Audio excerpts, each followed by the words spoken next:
Ukraine पर रूस के हमले ने एक बार फिर से रूस की सत्ता को चर्चा में ला दिया है। आरोप है कि प्रेसिडेंट पुतिन रूस में अपनी तानाशाही चलाकर रूस की जनता की मर्जी के खिलाफ इस जंग को अंजाम दे रहे हैं।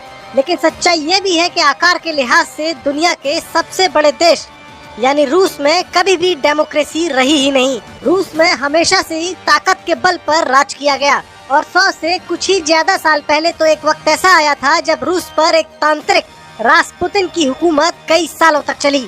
इस वीडियो में हम आपको बताएंगे कि कौन था वो तांत्रिक रासपुतिन जिसके इशारों पर रूस की सत्ता नाचती थी और उसकी हत्या ने रूस के साथ साथ पूरी दुनिया की तस्वीर को बदल दिया। रूस के किसान परिवार से ताल्लुक रखने वाले और मैड मॉन्क के नाम से मशहूर रासपुतिन को दुनिया के सबसे विवादास्पद इंसानों में से एक माना जाता है। रासपुतिन के बारे में रूस और बाकी दुनिया में इतनी अफवाहें उड़ती थी कि उनमें से सच और झूठ को अलग कर पाना मुश्किल था। लेकिन इतना तय है कि रासपुतिन साल 1905 में रूस के शासक जार निकोलस से मिला और उनके बीमार बेटे अलेक्जेई का इलाज अपनी देवी शक्तियों के जरिए करने लगा। इलाज कामयाब होने पर रासपुतिन की जार निकोलस और उनकी पत्नी अलेक्जेंड्रा यानी जारीना के साथ करीबियां बढ़ती चली गईं और रूस के शाही दरबार में रासपुतिन का रुतबा बाकी सारे दरबारियों से आगे हो गया। कहा जाता है कि जार निकोलस राजकाज के मामले में जारीना यानी अलेक्जेंड्रा की बात नहीं टालते थे और जारीना रासपुतिन के वश में थी।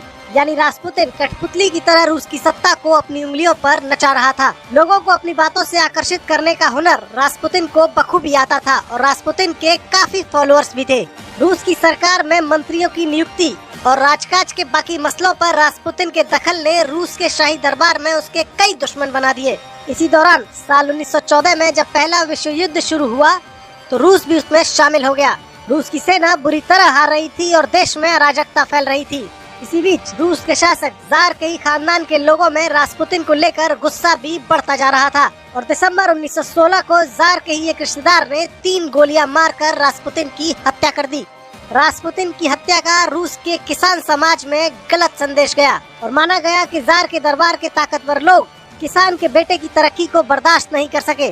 जार और उनकी सत्ता को लेकर रूस में गुस्सा फैलता गया और अगले ही साल यानी 1917 में रूस में लेनिन की अगुवाई में बोल्शेविक क्रांति का आगाज हो गया और मजदूरों किसानों के समर्थन से लेनिन ने जार की सत्ता को उखाड़ फेंका और इसी के साथ ही दुनिया में पहली कम्युनिस्ट सरकार का आगाज हो गया।